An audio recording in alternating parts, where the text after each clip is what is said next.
Love is a universal force that binds us together in the most profound ways. And in my understanding, love has the power to transform our lives in the most interesting, fascinating, and magnificent way. Whether it is romantic love, self love, um, familial love, agape love. I mean, there are different aspects of love, right? And we could go on and on and on about the different kinds of love. But regardless of whatever the love is, these different aspects of love are important because we need to understand how to cultivate them. Because once we are able to cultivate the different aspects of love and apply them in the most amazing way from a place of understanding and knowing, then we can achieve some really incredible outcomes. So, joining us today is smart sister Yuliana, who will be demystifying love, religious trauma, ancestral karma, and some other good stuff. So, you got to wait for the rest. Okay.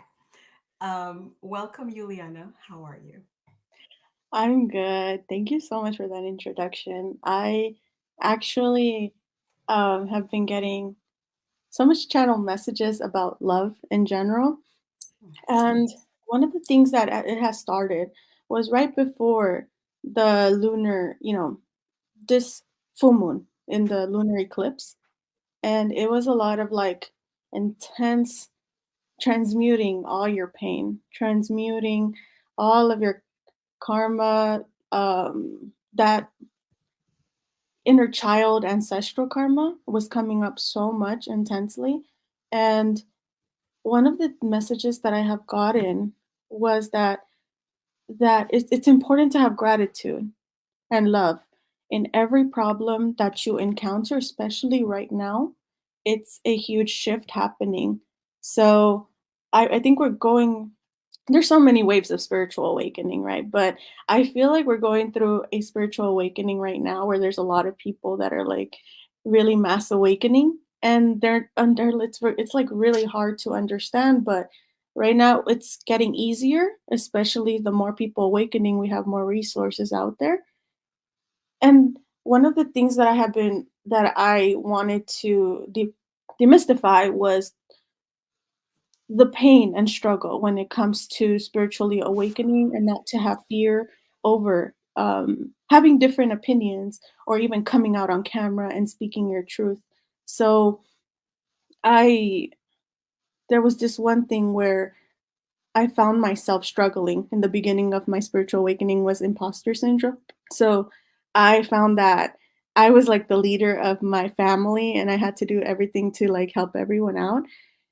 And in the beginning, I found myself I really needed to help my ancestors. Like, it was so huge, like, something in my family lineage just I don't wanna be that person to always be stuck or take the role. So, then I found myself doing ancestor healing, and from there, that ancestor healing led to, you know, a lot of freedom towards like awakening my gifts and awakening a lot of the love within my family coming together like that black sheep of the family. I'm pretty sure a lot of like spiritual people go through this, but they're like the black sheep. They're like they don't know their purpose in life and they're like lost and they tend to lose their love. And some people grew from religion and just that structure institution of religion is like it's a lot of rules and it's a lot of you can't do this, you have to dress up for God, you have to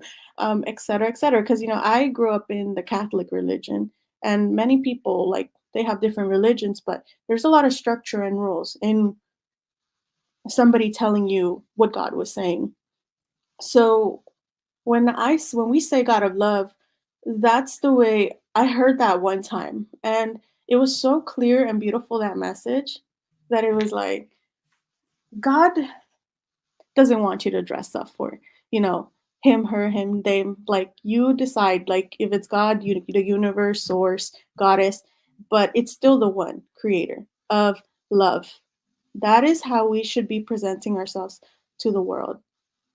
Um, we should be showing love to our community, love to everything that surrounds us as a whole, because that's the message I get. Wholeness is something like a bunch of circles would be coming out so much in my messages. So I think of it as like the Wheel of Fortune in tarot too, where it's we have to love every part of ourselves, which is like the shadow side and the positive side.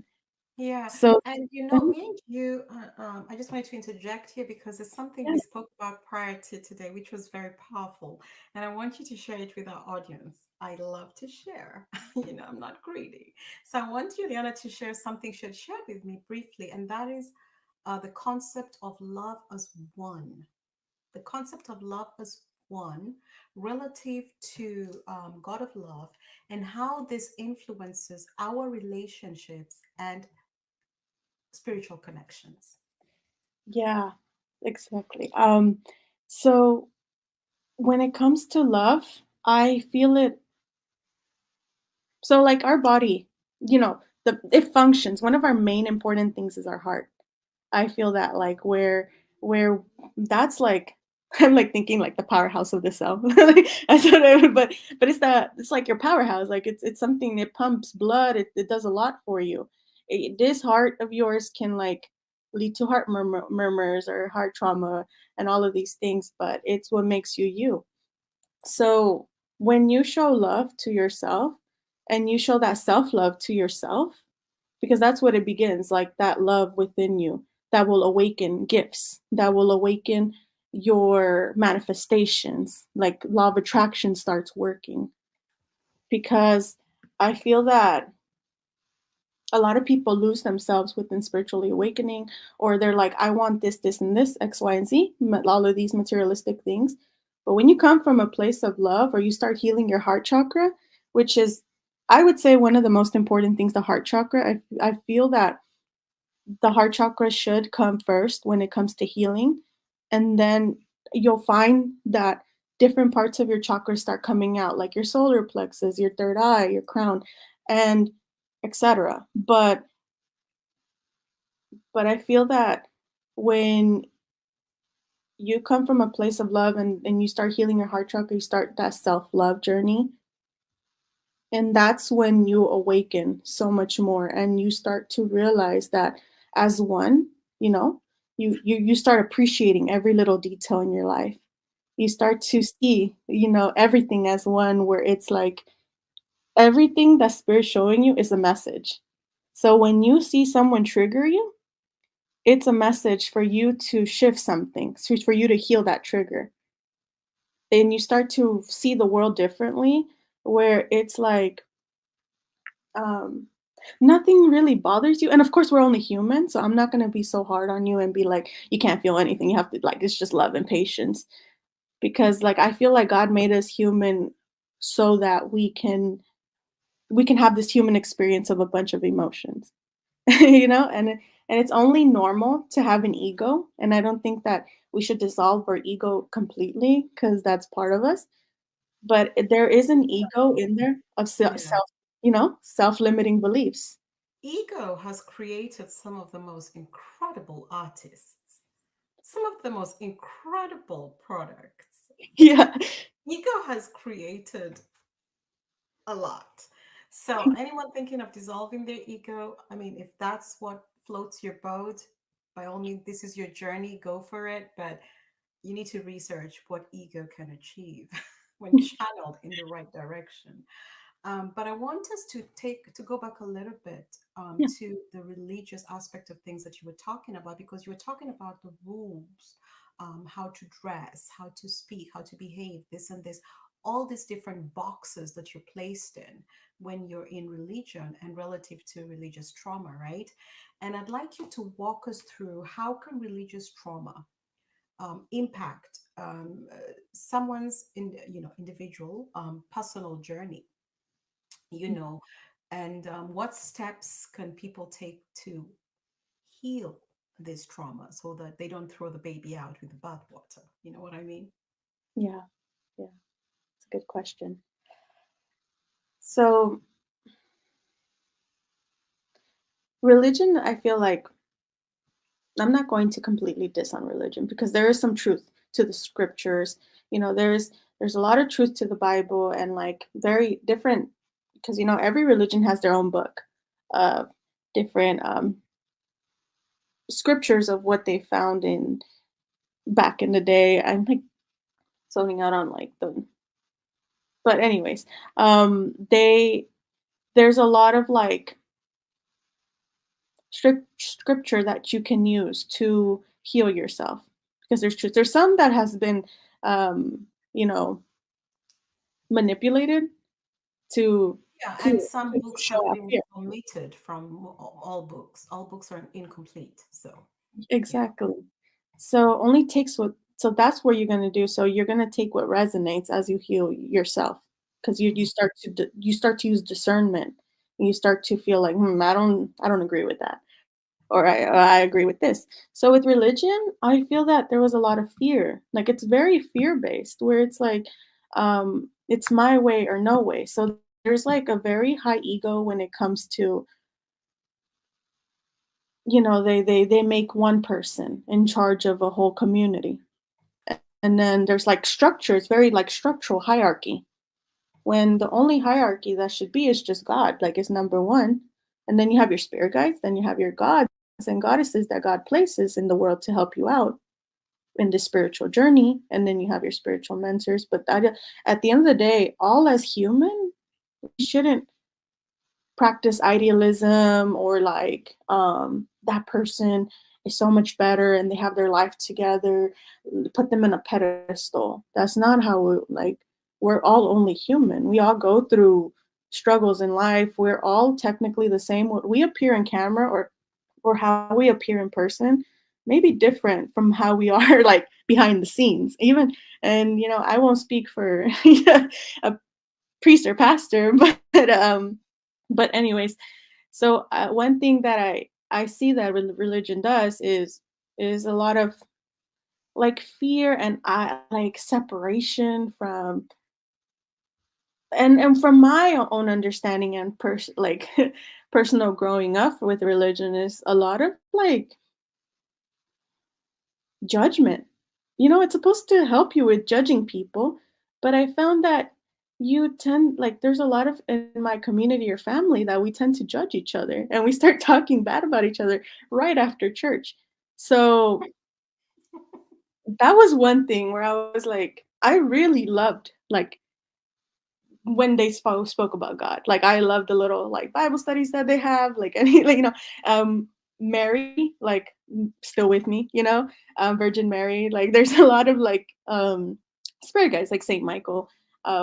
But anywho, there etc. Right? Well, we know what Yeah. trauma has done to us, and so when somebody says Lord, the Lord or God, um, or praying and trusting faith, it tends to bring a lot of trauma to people because depending on how they grew up or what they were taught or that fear, like it continues with them. And so what I feel when it comes to like God, like from the beginning, like I said, that it's from what I speak of, it's not that God of fear and judgment and rules. I speak of the God of love that loves everybody. Yeah. And And I the think church says something very interesting that God is within you. The power of God lives within you. The Bible also says that you are the church. It says a lot of things, a lot of powerful statements in the Bible that can actually give you clues as yeah, to directions to go. You know what I mean? It's not, Juliana is not making up this stuff. It's literally in the Bible. There's a whole book on the different aspects of love. I think it's called the Beatitudes. I'm not sure, but there's pages long on love is this and love is that. And if you actually read the laundry list of what love is and isn't, then you actually will, look different. You'll kind of, shake your head when people say, I love you. And then you watch their actions, because the laundry list of, what love actually is. It's a laundry list, not one thing. That's why we talk about different aspects of love. And as you were talking in the beginning, you talked about the ancestral karma, and how you were starting to recognize certain patterns and how it was shaping, the lives of your family members, of yourself, and of how people interacted within, not just your family, but in general. Everyone knows what Juliana is talking about. The ancestral karma will affect how people interact with each other, how people go about their lives. And you said that you were trying to kind of, shuck and jive and dodge it, but it kept coming back, right? And walk us through how you finally were able to break free from these negative patterns. And I use negative for lack of better words, because that too is relative, but how you were able to break free from these patterns that are passed down through generations. And if you could also touch on the concept of epigenetics, because that too is real. Mhm. So I, as I'm like looking at my ancestor altar when I look up, but so with my ancestors, I found that like I ran away from the Catholic Church. Like I just completely went through just my own thing.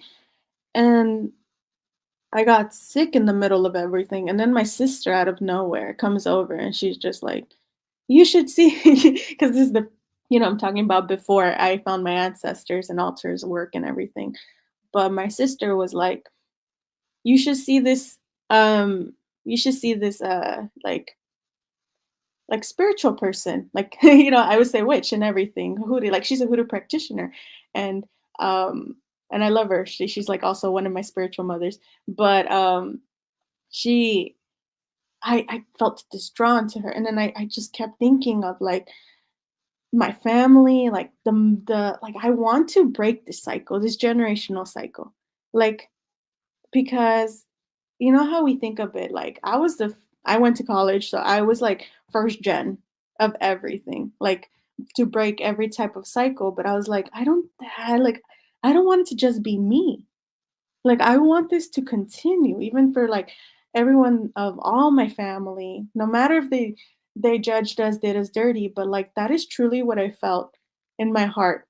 Like, and so then I talked to, um, you know, my teacher, my mentor, and she was like, "Yeah, your ancestors have been waiting for you. There's been a long line of them."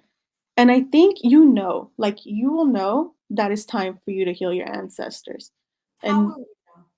I feel that yeah, that's a good question. I I kept thinking of like some things that would come up for me was I want to change. I want to help change my family. I want to help change this. I want to be like this I want to change this karmic cycle.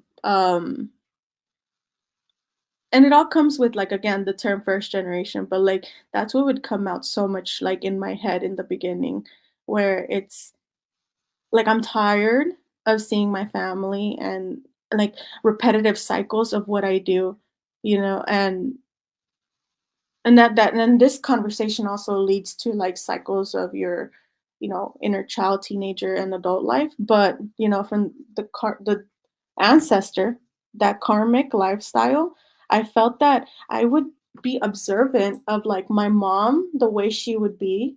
Mhm. You would see your mom and you would see like the way she was treated as her from her mom, and then how the way she's treating us and my dad especially, and you start to see that pattern and you're like, "Well, I don't want to be like that." Like I don't want to I want to come from a place of love and like and non-judgment. So then you start to realize like there's something going on here.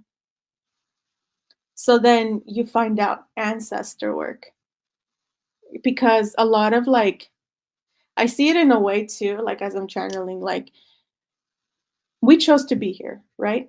As like star seeds or like people to change the world, spiritual like leaders of the earth, of Mother Gaia. So We're gonna you, get into that. yeah. To bring that up. Got me going. Because yeah, go on, finish it. Then we keep So, going with I'm that. like over here like so excited. So and so we're I'm pretty sure people watching this are like legit spiritual leaders. If you don't know it, you are one. Um, Everybody is. If you're on everybody. this earth, you are. So We're all of us are supposed to be at this like, which we're getting there. We're demystifying everything, but we're helping everybody at this point, like get to where we're at. Like everyone is a spiritual leader. Everyone should be vibrating highly and positively. Um, but the whole thing with ancestor is that you come to this world, you know, you choose to come to this world again. Like either you sign a contract, soul contracts and all that, where you're like, I want to help everybody vibrate highly, and I want Earth, I want to help those people ascend. Or you just reincarnate into this world as a human, and you know the soul path you chose to go through. You know what your purpose is, but you don't know, like, you know before that you chose this, and then you get born and you forget everything. So now your mission is to reawaken, like go through all that traumatic experiences in your past, and then now you know that your purpose is to like awaken and like help your family, and or some people don't choose to do that. Like, I'm not gonna be throwing myself like people out there like, oh, ancestor healing, but for me, that is what helped me heal karmic like cycles, because a lot of it came from the woman in my family, the men in my family. It's like womb healing comes up too right now as I speak. It's like, mm. yeah. You were gonna say something though? I was going to say something because I remembered something when you said that. I had a really fascinating interview with a lady called Malens. And she said something very profound, which stuck with me. She said, we heal this earth by healing the womb. It's beautiful. Because everything comes through the womb. Everyone comes through the womb. She That's said so, that is the key. We heal this earth by healing the womb. Otherwise, everything coming through is unhealed, incomplete, trauma, everything. The mother, the womb, she's bringing it all in. yeah, that's so beautiful. That's Yeah. like, ooh, because Yes, that was a very powerful thing she said, and it stuck with me. And every time, when I hear people talking about healing and mother, that's why she's called Mother Earth. you know mm, and we should jump into that because you have the most incredible background, right? Your Mayan background, your genetic mother, I could go on and on about that aspect of things, but I want you to walk us through your work with let's just say helping and supporting Mother mhm. Gaia, right? And how you're using your genetic um, disposition, your genetics, your background, your Mayan genetics and background, which comes with, of course, an archive of information and knowledge, right, which is encoded within you. How are you using this to help her during this time? And we know what's going on, right? So go ahead. Yeah. So, my mom is Mayan, and she practices Mayan ceremonies, and, a lot of like tobacco cleansings and offerings to earth. And I have, and she has like also gifted me a shamanic drum. So in the beginning, I didn't use it. Like, I'm not gonna lie to you. And like, it was collecting dust and it was there. But I found that, with the ancestor work, you start to realize like you want to connect back with your roots. You want to connect back to where you come from, and like that's where it all begins. So, and also speaking about that, because what's coming up for me too is that it's not just about your blood lineage right now. Like I'm thinking, like it's like past lives are also ancestors, like your galactic family, it's like also ancestors. So if you feel called to certain work, like, I do Kundalini yoga, and it's like something that's just like, and I feel called to Buddhism sometimes, like where I like have my little medicine Buddha right there, and it's just like you feel such a strong call to certain things, and that's because of your ancestors and your like in your past lives. Um, but anyways, with how I grew up here, it's like I find that Mother Earth heals me.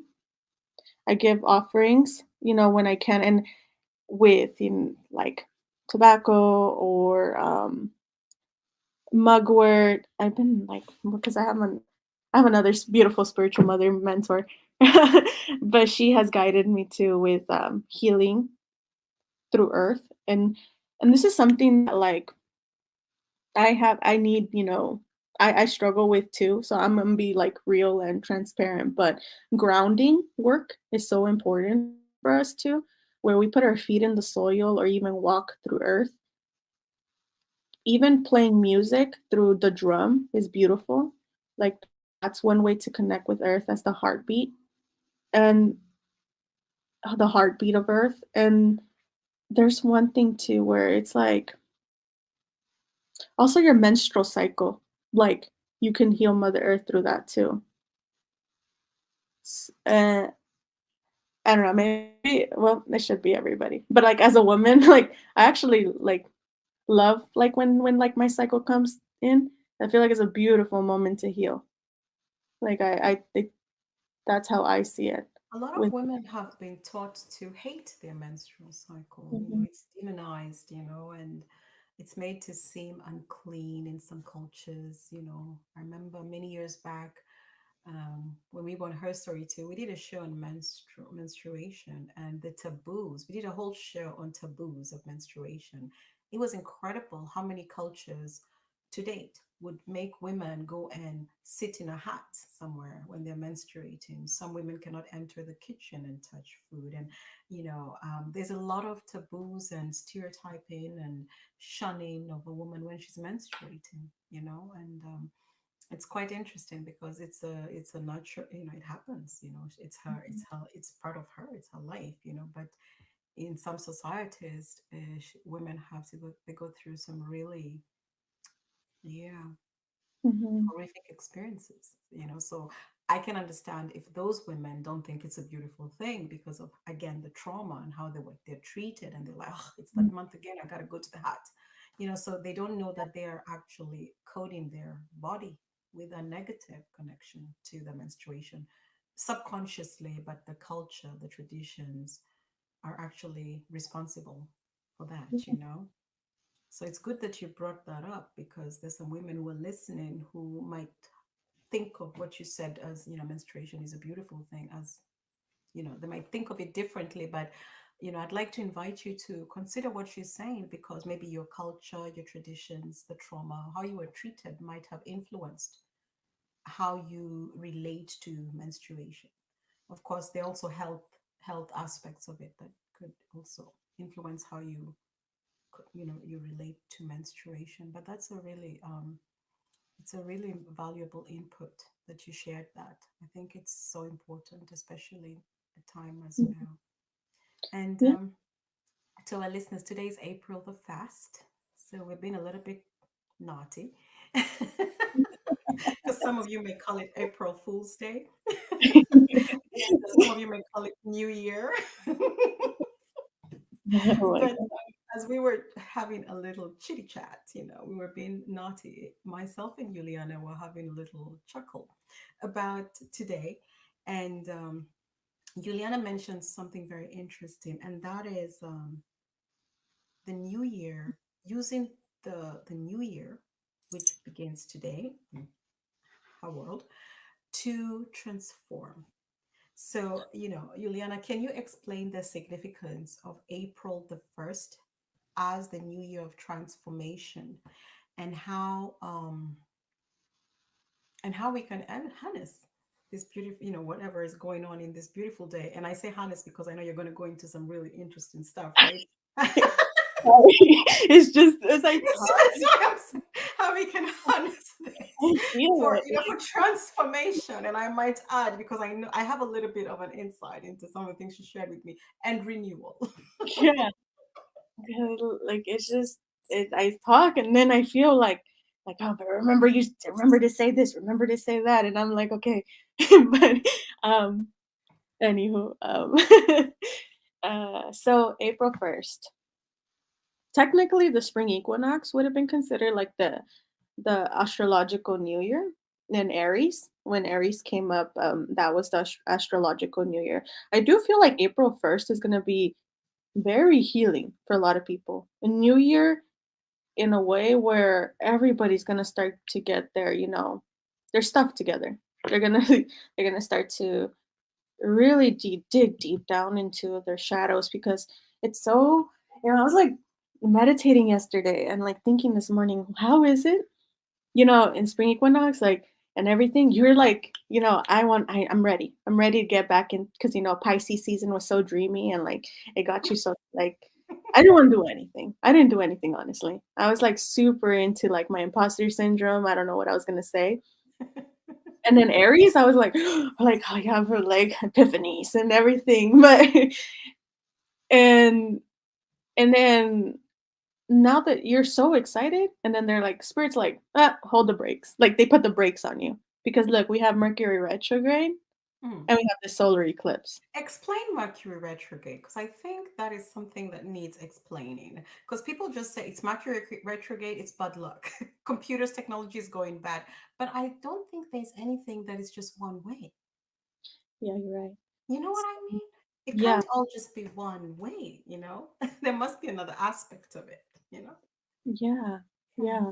So exactly, like demystifying, that fear against Mercury retrograde and the eclipses. Like, there's been so much. So, first, we'll talk about Mercury retrograde, but like, there's so much fear towards Mercury retrograde. Like, nobody wants to plan anything, nobody wants to do anything. Everyone just wants to stay cooped in and nap during Mercury retrograde. But I feel like it's very beautiful when these moments come because, like, they may kick us in our butts, but at the end of the day, you come out a different person. That's why we reflect on our past and we're like, you know what? That thing made me different. Like that really um, guided me to who I am today. And that's how you should see Mercury retrograde. It's like right now it's hard. Right now, spirit's like, you know, your parent telling you what to do. And you may like feel like, God is after me or like the universe isn't really working with me. But the thing is that that's they're doing that on purpose so that you can get your life together. And basically Mercury retrograde is a lot of miscommunication, a lot of patience needed, travel delays, that's what it's known for, like technology, but there's more to it where I'm feeling, especially with what's aligning right now and what we're talking about. Um, I feel like this month is going to be a lot of like looking back at your past. It's a lot of like reminiscing and like really going to be hard on you especially people coming back into your lives. So remember why they left. Remember why you were thinking about, maybe this person shouldn't be my friend, or maybe I should break up with this some person, or maybe like, and Mercury retrograde is known for like exes coming back into your life. So it's a lot of like really like staying true to who you are and why that relationship ended. Don't give in to like I need attention. Like I don't want to say I need attention. But like you are like amazing the way you are, and you heal on your own is what I feel with this Mercury retrograde, where it's like a lot of it's not healing on your own, but like you choose like mentors and resources to help you too. But I feel that Mercury retrograde right now in this month is a lot of reflection and a lot of reminiscing, but realizing the past is the past. And right now we're in the present because today's as God's present. Is not how I saw it, like to us. So that's what I feel about Mercury retrograde. And how long is it going to be? So it's go all how many days does this I I believe it's the 25th is the last day. Uh, 25th of April? So mhm, the eclipse April is 1st. going to be in retrograde as well. This whole month. Yeah. What do you So think about it, this eclipse thing? yeah, so this eclipse, oh man, like this eclipse, if you haven't already cried, like you will soon. But I don't mean it in a fear mongering way. It's nothing to fear. I think crying is a beautiful thing. I think purging is a beautiful thing. I think shadow work, inner child work, it's like so scary to a lot of people. But it's like it's an amazing experience to just like rebirth and transform. And that's what an eclipse is all about, transformation and like phoenix rising from the ashes. Um, Mhm. that's how I see the eclipse, where it's like a moment. So this is coming up right now. You know how we just went through Easter, and that's Mm. Jesus' resurrection. So we are, Well, Easter is many things. It has you know, and I know that sounded so like this is Mara and Ishtar and Astarte. It has a lot to do with, yeah. yeah, And bunnies lay eggs, right? So yeah, Chinese. So rabbits lay eggs. yeah, that's another thing, like Yeah, rabbits it coming up has to with do with fertility, and we could do a whole show on Easter and what it means because it's a really incredible holiday, but not what you have been taught. But that would be a fun show. Yeah, yeah. for another day, for other people. I know there's so much to talk about, like, it's so Go amazing. on. Yeah. So you were saying we just left Easter. Mm-hmm. Yeah, yeah, so some messages that go along with that is like Jesus died on basically Friday. So it's not just like I'm saying this is what happened and this is what you should believe on, Yeah. but I'm going based off of the messages that I'm getting that Yeah. it's a lot of endings happening. Like I'm gonna be transparent and real with you because I want to be real with everybody. But I literally cried so much like 2 days ago because I had a dream of a death, and You now had a dream of what? a death, like death Oh, of okay. like someone very close to me, Okay. and and but like they're very much alive. Like they just they're fine, but that dream triggered so many emotions, and that's what I feel like spirit is doing. Like it's like they're gonna be showing you different triggers and different like people in your life to trigger you and to like help you heal some things that you felt like you were fine. But and then that's another topic, right, in itself, death, right, and why we should accept death. But that is a fear that I have, like, and one of my teachers, her name is Zoe, but she's messaged me and she's just like, just remember, like, this, we have put a lot of fear towards death, and we should be celebrating death compared to like celebrating a birth, because like both ways, they're beautiful, but in this world is hard, so we should celebrate fear. Oh my gosh, we should celebrate somebody exiting this matrix to like, oh my god, they're ascending and they're gonna like, that's what we should celebrate I like in that. the funeral. Like And they made it, they made yeah, it. yeah, and Yuliana is not saying something that is foreign to me because I know many cultures in Africa, okay, that when you die, it's a big party. They party for weeks.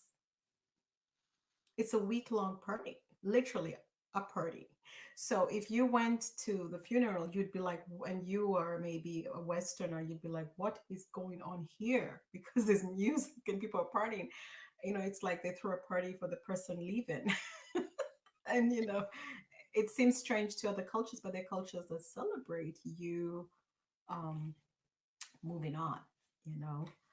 So it's not. I'm familiar with those cultures, but I understand that there's some people who might think it's a very different, you know, Yeah, approach to what we call death. And again, everything is learned. We were taught what death is. Yeah. But different cultures see things differently. It's just like birth. We were taught what birth means.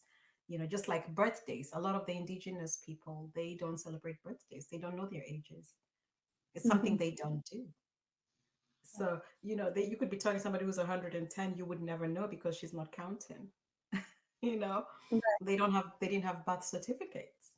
They they're just born and just living life. And this is real, what I'm telling you. There's a lot of cultures in Asia and in Africa that they don't know their age. Yeah. And even if you watched the National Geographic, way back in the days when they would go into these, very, tribes that were hidden somewhere, and they asked, "How old are you?" There would be people like, "How what?" Like what? So a lot of concepts that have shaped our lives are not the same across the world. So this is why we demystify things, and we invite you to, approach these topics with an open perspective, because, the same way you learn something, you can unlearn it, and learn something new, So I like your approach, because there are tribes and cultures who wouldn't find what you said strange at all when you said you should party and celebrate and say high five, you've gone to a better place. And even in the church, they say you've gone to a better place. Why do they say that? We're gonna go. Yeah. Yeah. And So, mm, so that's something we have to work within ourselves. That's a trigger. Like that's something that I had to accept. Like I was like literally, I think Saturday, Friday, I had the dream on Friday, which, was all about like death of Jesus and like and then like the fear of like death. And I was journaling the whole day, like we're like sobbing, crying. And then on Sunday, yesterday, I was so exhausted. But today I feel so rejuvenated. Like I'm like, ready, But that's mm, how take your time, is what I say when it comes to shadow work, especially in this eclipse. That's why the eclipse is there and the Mercury retrograde is there. Spirit gave you a break. Spirit's telling you to rest. It's okay. It's okay to slow down this month. Like you may have had all these ideas, like because I know I did in the beginning, like especially in the lunar month, but it's okay to slow down. It's okay to take your time, and nothing like God doesn't hate you. Spirit isn't doing this to like give you a hard time right now. It's to help you heal and to like um,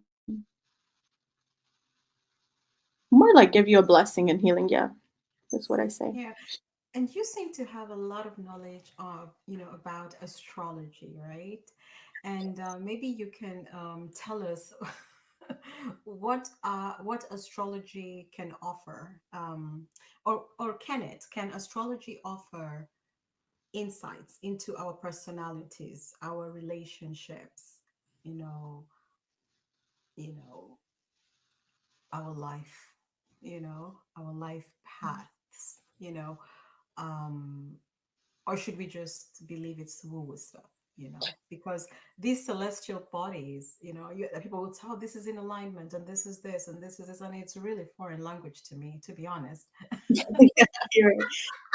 No, Very honest here, but is it really, so is it well, something we should take very seriously? yeah, Yeah. so I'm not gonna lie and tell you like I'm an expert right now and I'm an astrologer. Like I'm just getting into the topics of astrology. Like just like 2 years ago, I started going a little bit more into it. So when they say square and trine and direct, like I'm also the same as you. What I do is shuffle cards and I get Hmm. the energy off of like what is happening.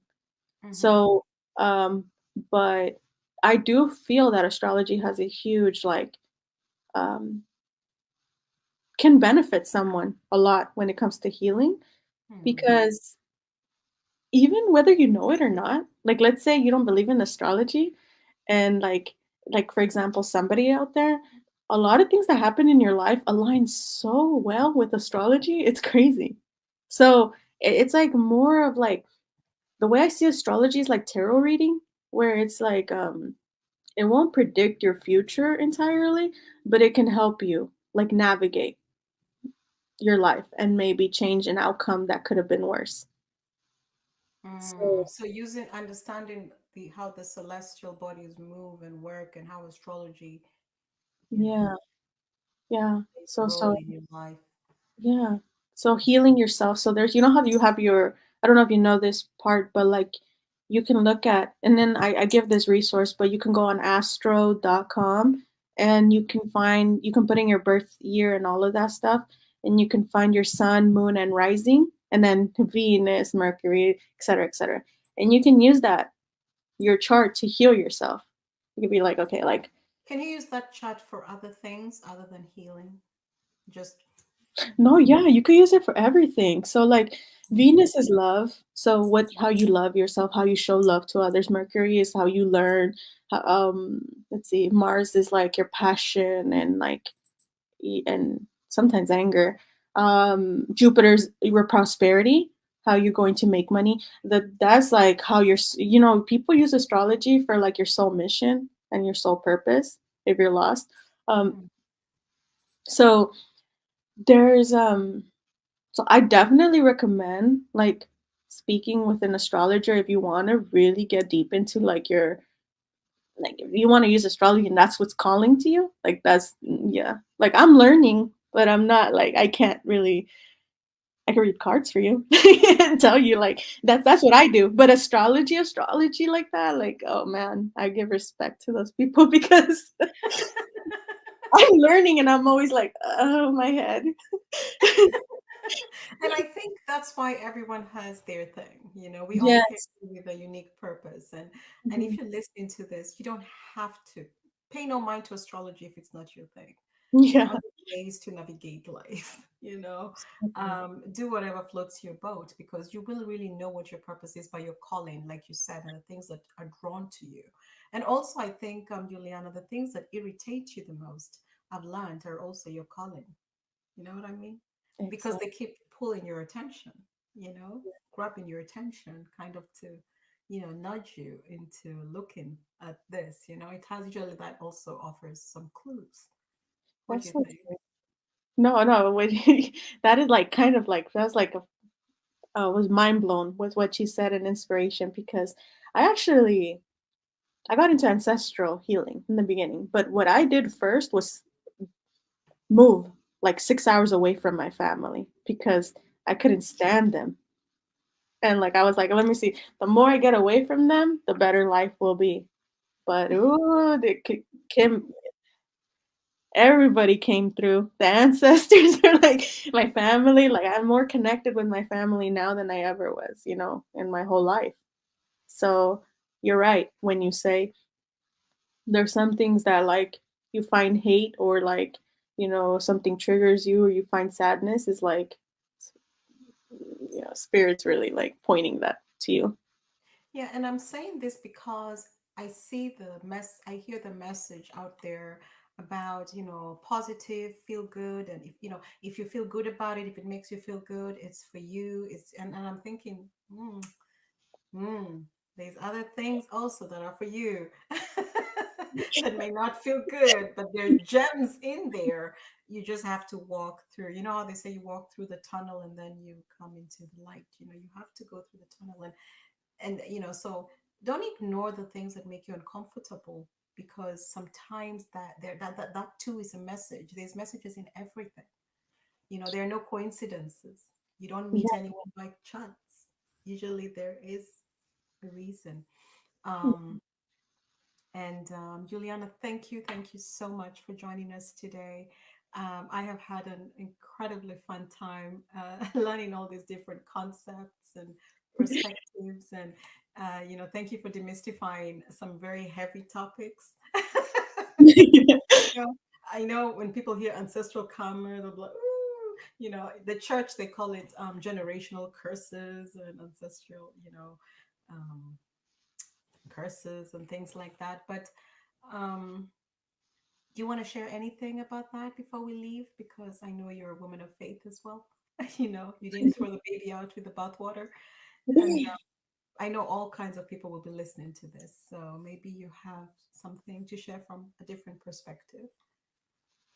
Guidance towards. So if you're if you're feeling called towards ancestral healing, you know, your ancestors are always with you, your spirit guides are always with you.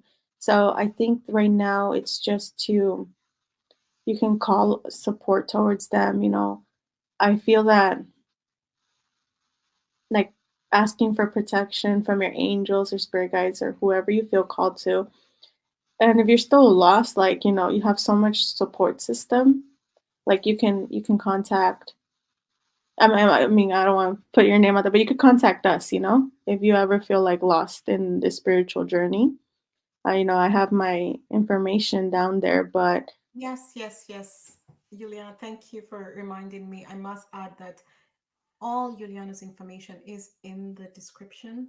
Everything, the links, her work, how she can support you, how you can support each other, because everything is a two-way street, and it's all in there. So feel free to take a look and see what resonates and what speaks to you and what touches you, and then you can you should connect with her if you feel called to do so. She's doing incredible work um, at a time such as now. And those who know what is going on out there in this big universal soul, okay, know that the work she's doing is very much needed at this time. So, Juliana, we've put everything in the description. And, to our listeners, we do that for all our guests because we do you a service by not going into their 10 pages of resumes, okay?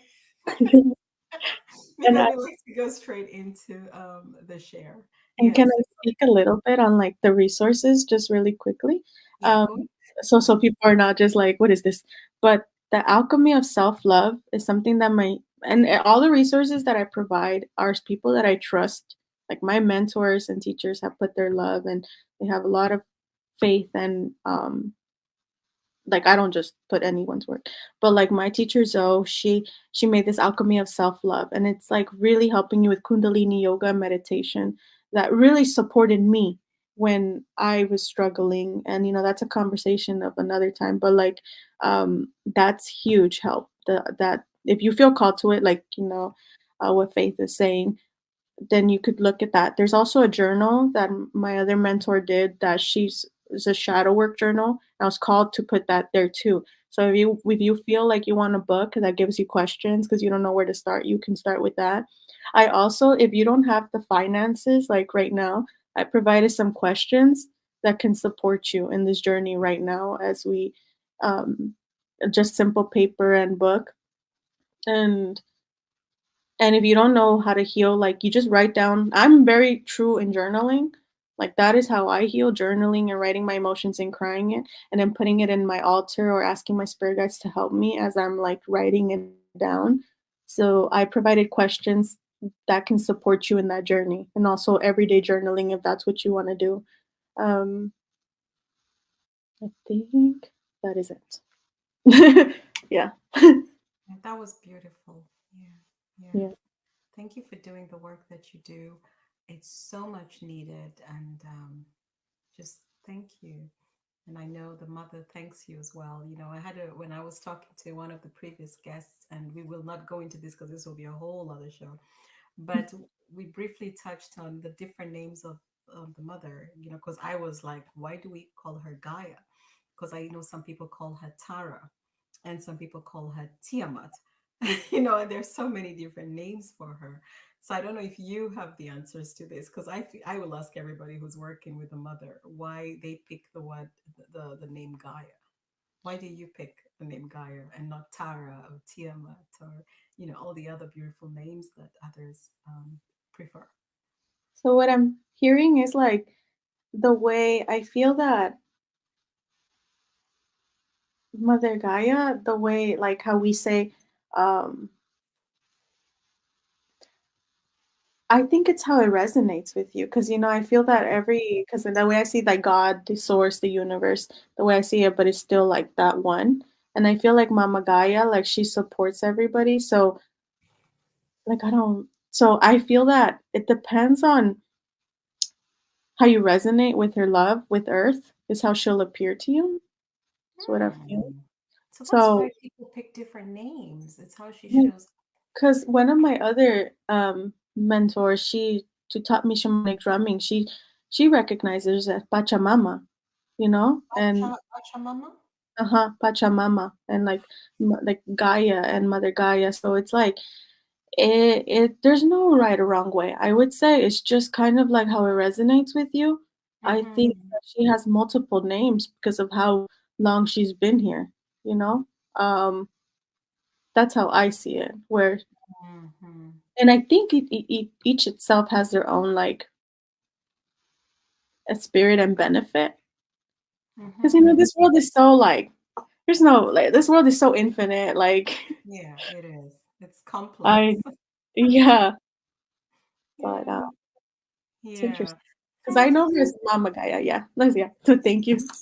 No, absolutely. Funny. Many people use Gaia and many people use tarot. And now I learned one. Mama Pacha, you said? Pachamama. Pachamama. I've learned a new one to add to the list Yeah. to demystify further. Okay. Thank you Yeah. so much for coming and sharing with us. We really appreciate you and we wish you so much love and in your journey. If there's anything you want to share before we head out, I'll let you have the last word. Um, just you know, love you all, and you know that you have our support no matter what. So I'm excited to see what this new what we get out of this. I'm excited. So yeah, that's all. Thank you so much. So, to all our listeners, thank you for stopping by. And remember to go to the description section and take a look at her work, reach out and connect with her on all her different platforms and show her some love. You know, she's doing work for all of us. You know, this is not a selfish kind of work, it's actually a very selfless, noble kind of work. So, thank you so much, Juliana, and all our listeners. Until next time, goodbye.